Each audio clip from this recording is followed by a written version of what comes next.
you doing? This is Gonzo from Armored Saint. You're listening to MaximumThreshold.net. Gonzo.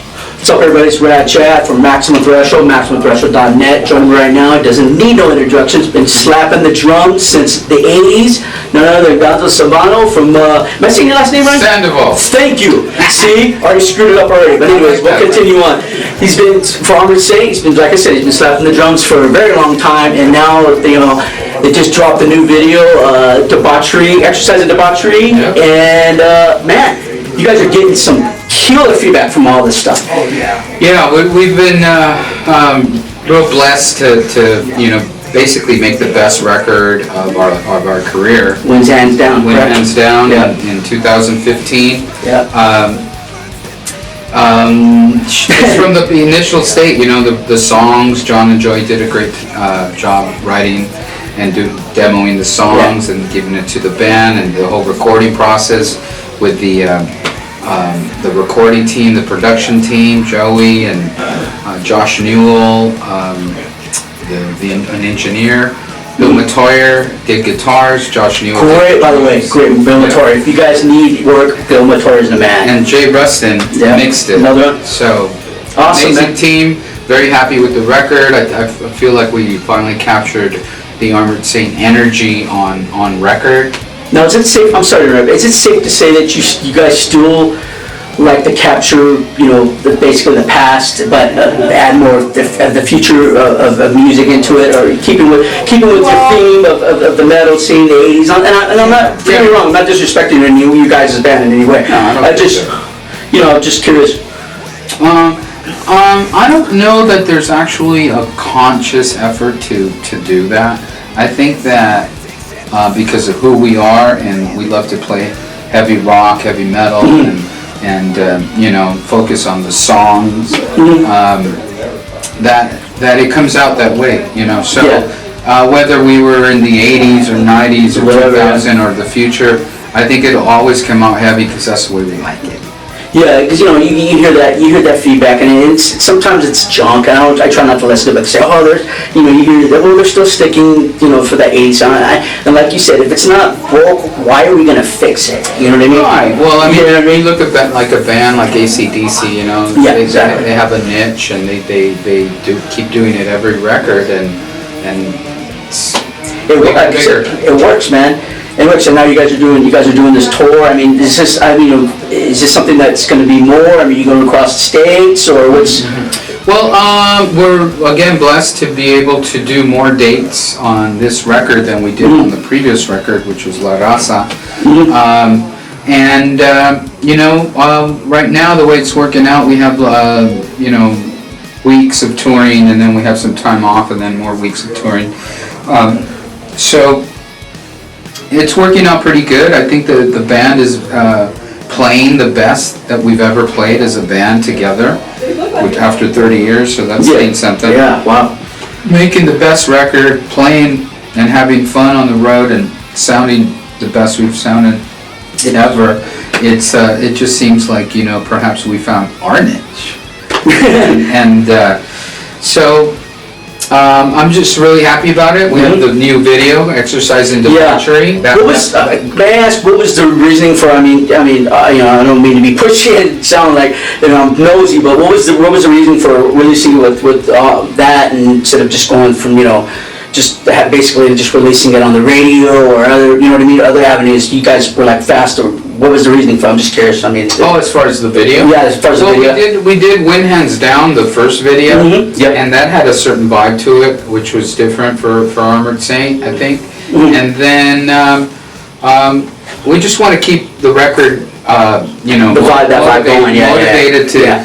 Here's another video and another push, and you know, we're getting ready to leave in a couple, like 2 weeks, back to Europe. To do some more dates out there, and the first week of December, and then we're because I was wondering, because a lot of bands don't. I mean, you know, they use social media obviously, but it's like as regards to releasing videos now, it's like, and I found it kind of cool that you guys are actually doing that, kind of doing the kind of the MTV kind of thing, releasing that video, getting everybody into it, man, Right. Well, I think that's another thing that's missing from the scene, man, is that the videos. You don't see obviously you can go on Facebook or whatever, all those social media sites. YouTube.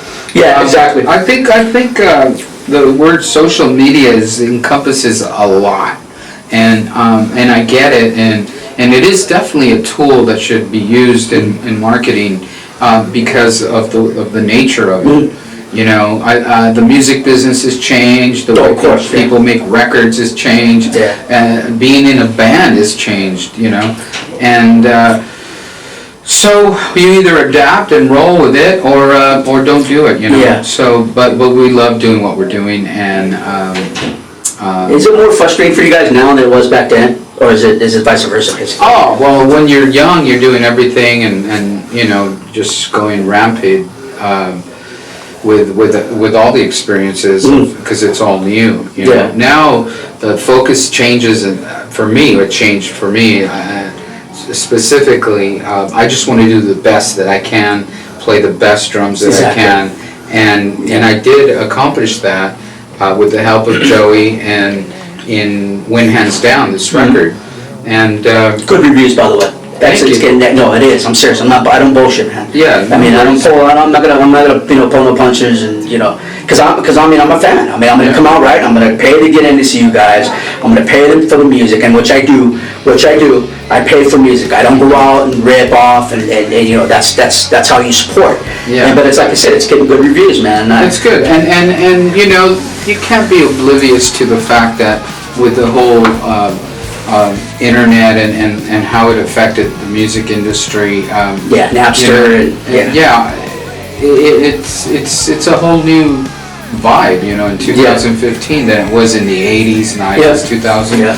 So things have evolved to this point. I just think that it can be used, to promote the band. I know that on this tour we're seeing a lot of of our old fans and friends, and back in the 80s they were the teenagers coming and rocking with us as we were, and now years later they've got families and kids. Exactly. And stuff like that. We're still rocking, but this time they're bringing their kids and their fans. So makes you feel good, doesn't it? Holy shit, man. It enlightens me into the fact that there's a whole new generation of kids that will never be able to live through the 80s, but they can experience what it was like still, because we're original members. Armored Saint is still pumping it out at 2015. So whether you were a fan then, and then you've got kids, you're bringing them. There's two generations of people getting together and having a great time with Armored Saint and heavy metal. So there's a new wave of metal, and we want to ride that wave. I'm just curious, being an old school drummer, obviously. What are you fascinated by in the music scene right now? As new wise, as what's out there. What tickles Gonzo's fancy, man? Wow. Well, I'm also exploring a lot. I have another band called Black Raven, and it's my first co-production with Daniel Hicks, who is the lead American flute player in the band. American flute player. Wow. So there's a whole vibe with that. The record's called Native Night, and that'll be coming out hopefully by the end of the year. If not, then in the new year. But the record was made from the beginning. The intention was to help heal the human condition. Wow. And it's deep. It's a deep situation. You got me interested now, man. It's something that was placed in my heart after we finished La Raza. I just felt like I needed to sort of get away. Yeah. It's not a Southwest commercial flight. Yeah, I needed to get away, and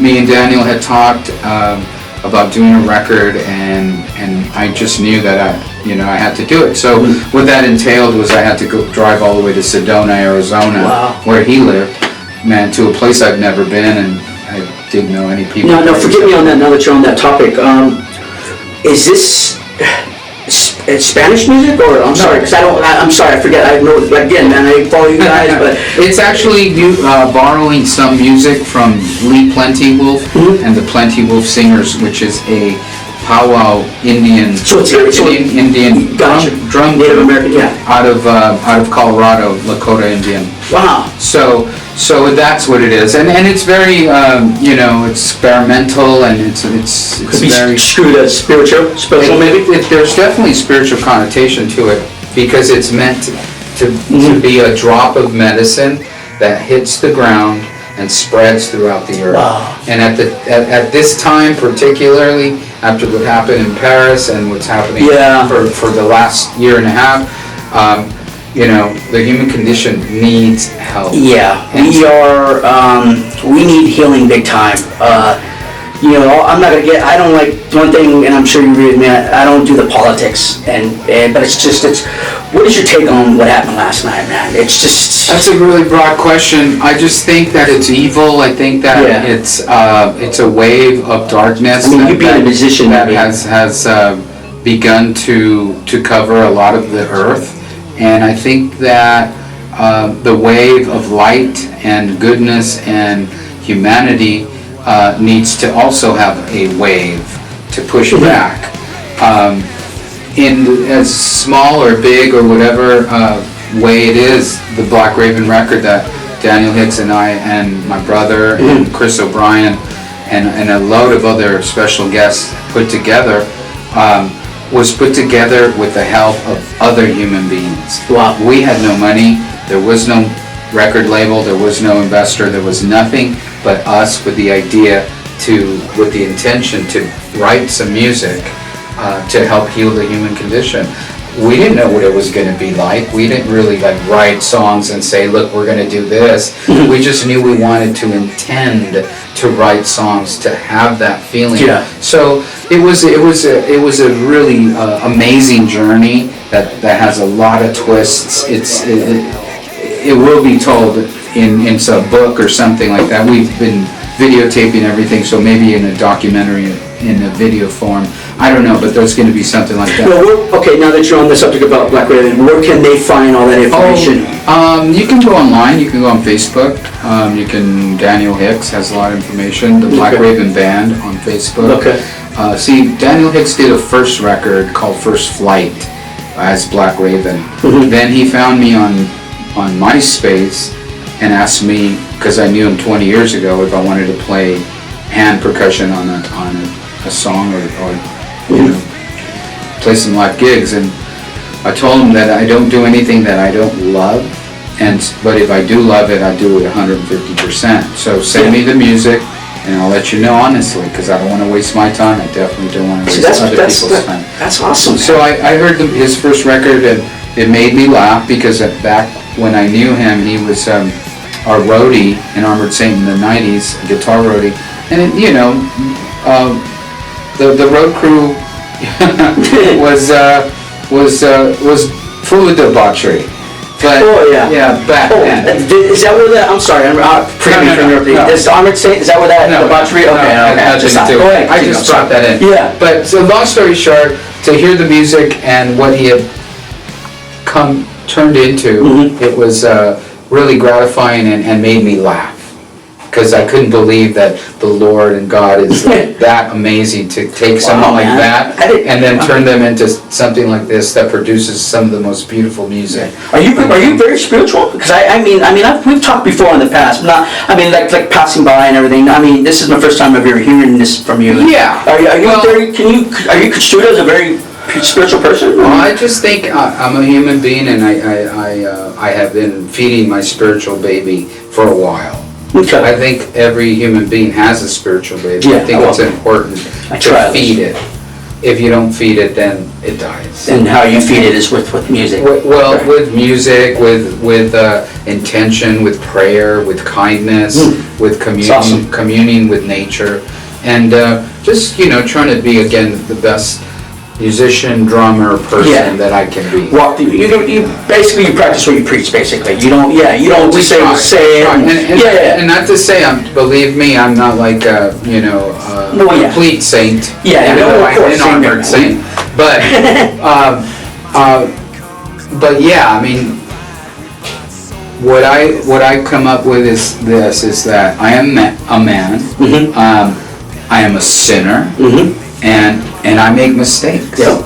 Now, these three things are not going to change for all of my life, but knowing that, it's not an excuse to go out and just create chaos. Correct. No, if you do make some mistakes, if you do make some bad decisions, they're called U-turns. You just make a U-turn and revert back and get close to the Lord and Awesome. and move forward. Again, you'll make more mistakes, you're going to do more sins. There's just no way around that, because us as a human race, we were born into this human condition. And that's why it's important to me to make a record and offer, even if it's just a drop of audio medicine, to help heal the human condition through the ears, through music. And so when you hear the Black Raven record, it is a musical journey. Awesome. It's about 62 minutes long. It's called Native Night, and it'll be out in the year. But Armored Saint related, we're touring. We're playing M15 tonight. It's close to our hometown. Yeah. So lots of people making the drive.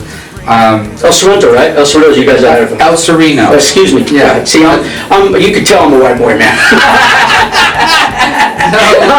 I'm actually an Anaheim boy, man. I'll just correct you, but Yeah, no worries, man. So we got the new video. We got some dates in Europe. We're also playing our first Monsters of Rock cruise. Oh, that's right. In February. How's that feel, man? Going on? I mean, there's a lot of good talent, man. Including you guys, man. Yeah, I just saw a little ad they put on, and there's Steve Vai, Armored Saint. There's man. Deal's Disciples. There's Lynch Mob. There's just saw Lynch, but that's Tesla. Good talent. Queensryche.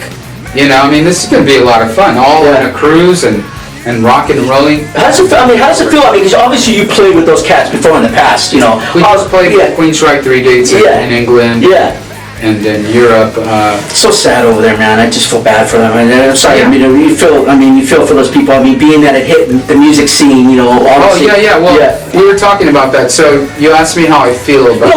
Kind of a cliche question, but now they're attacking the music scene. Obviously, it's easy now because now they can go into clubs. Now they can go to the Forum. They can go to the Staples Center. And who knows what they can do, man? Well, you know what I mean? Yeah, I think that it's something that again is an evil wave and needs to be stopped.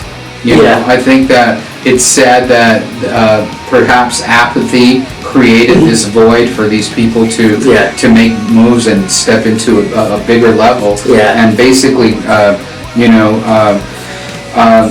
casting a war on humanity. It's sad. It's sad. It's inhumane, and most of us in the world know that.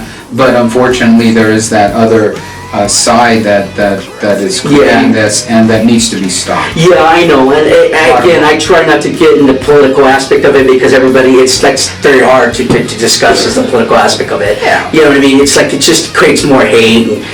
But like I said, once it started, and my point is, once they started to hit the music community, it doesn't matter. Well, to me, it doesn't matter who they hit, but they actually went after the music community out there. They hit a club, they hit a soccer stadium, they hit places to eat, and restaurants. But that's what I mean. I'm not just signaling, but I'm saying once. But here's my point. I got your point. It feels close. Yeah, it feels close, and also it doesn't matter where they hit, but it's like now everybody's starting to take attention. I go, wait a minute, they've been doing this for like eons, man. Yeah. And now they hit a club, and it's like, holy shit, man, how dare they? Well, what they're doing is they're crossing the line and starting to hit Western civilization. Yeah. And which is different from what they believe in. It's a conundrum that goes on and on and on. Obviously, the battle of good and evil is not only in the world, it's also within each other. Yeah.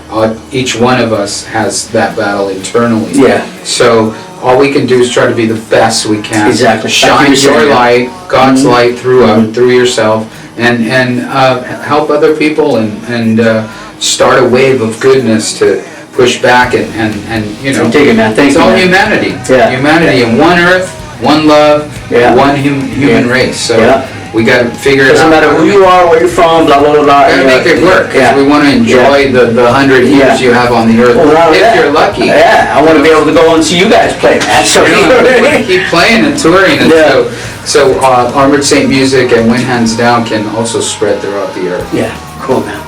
Well, you know what, man, I appreciate you taking the time out, man. Where can we find Armored Saint music, and plus your page and all that good Let's stuff? see, you can check out armoredsaint.com. We are creatively redoing the site, so that's going to be fun for everyone to check out. You can also check us out on Facebook. You can check me out, gonzosandoval.com.